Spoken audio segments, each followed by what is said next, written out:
Bagian 9, Media. Suatu laporan menyatakan bahwa 56% anak muda di Inggris tidak percaya kepada pers. Hal ini menunjukkan tanda bahaya. Ketidakpercayaan ini bisa saja dialami oleh kaum dewasa dengan pengalamannya terhadap permainan dunia pers. Namun jika kaum muda sudah menunjukkan ketidakpercayaan sedemikian tinggi, tampaknya perlu diwaspadai. Apakah pernyataan ini akan menjadi kejutan atau perhatian bagi media? Saya pikir tidak. Saya pikir dunia pers tidak pernah berharap untuk dipercaya. Yang penting bagi mereka adalah cerita yang bagus. Bahkan jika hanya sebagian kecil dari cerita tersebut yang adalah kenyataan. Cukuplah jika cerita itu bisa menjual. Bagi pers yang menunjukkan performa yang terbaik, mereka sangat bagus. Bagi pers yang menunjukkan performa terburuknya, mereka benar-benar sangat buruk dan memalukan. Masih ada jumlah wartawan yang cerdas dan jujur, tetapi banyak juga wartawan yang bodoh dan tidak jujur. Terkadang sangat sulit membedakan keduanya. Pada awal karir saya, tim koran Sunday Times bagian wawasan menuliskan dengan sangat baik tentang karya saya.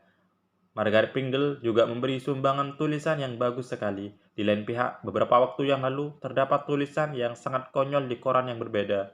Apakah wartawan itu tidak sadar bahwa fakta yang lupa ia tuliskan itu sangat penting dan mungkin menarik bagi para pembaca?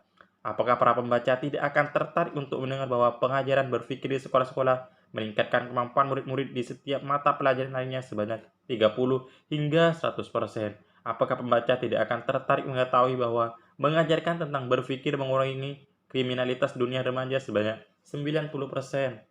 Wartawan tersebut dalam pengamatan saya tidak menulis artikel yang seimbang karena fakta-fakta yang ada, seperti halnya hasil yang positif tidak dicantumkan dan tulisan tersebut menjadi sangat buruk di koran tersebut.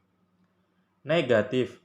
Peristiwa ini bagiku menunjukkan kebodohan pihak pers secara umum. Kebodohan dalam mempercayai bahwa yang menarik bagi para pembaca adalah sisi negatifnya.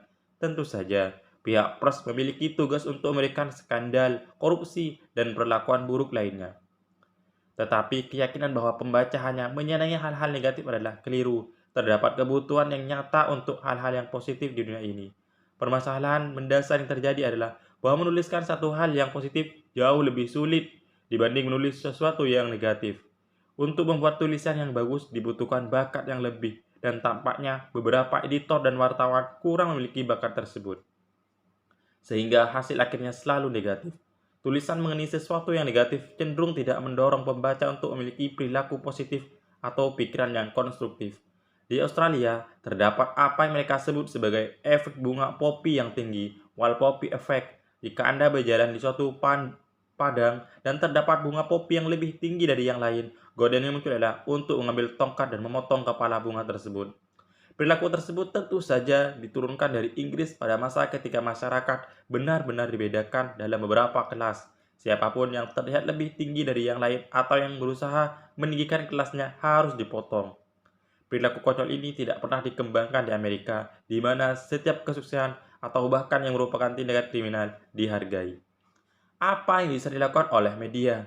Sirkulasi media cetak semakin menurun karena harus bersaing dengan televisi, internet, dan bahkan jaringan sosial. Jika televisi dimaksudkan untuk memiliki fungsi di masyarakat, mereka perlu mengembangkan produk yang positif yang sulit untuk ditawarkan televisi karena tabiat media itu sendiri. Membaca sangatlah bermanfaat. Penelitian telah menunjukkan bahwa untuk wanita, mengonsumsi coklat, berbelanja, dan jatuh cinta memiliki efek terhadap meningkatnya platelet di dalam darah dan memberikan kesenangan. Bagi pria, makan kari, menghasilkan banyak uang, dan membaca majalah Playboy meningkatkan aktivitas pada pusat rasa senang di otak. Meskipun menarik, peneliti tersebut hanyalah sebagian karena terdapat batasan mengenai apa yang diujikan. Bagi pria dan wanita, prestasi bahkan yang paling kecil sangatlah memuaskan. Itulah mengapa teka-teki silang dan sudoku sangat populer. Banyak cara lain untuk menciptakan peluang untuk berprestasi di media cetak.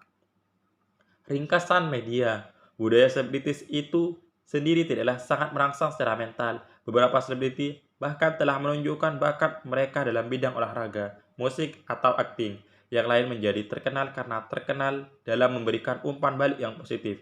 Media pernah memegang peranan penting dalam budaya masyarakat. Hal itu sangat sulit dilihat sekarang ini.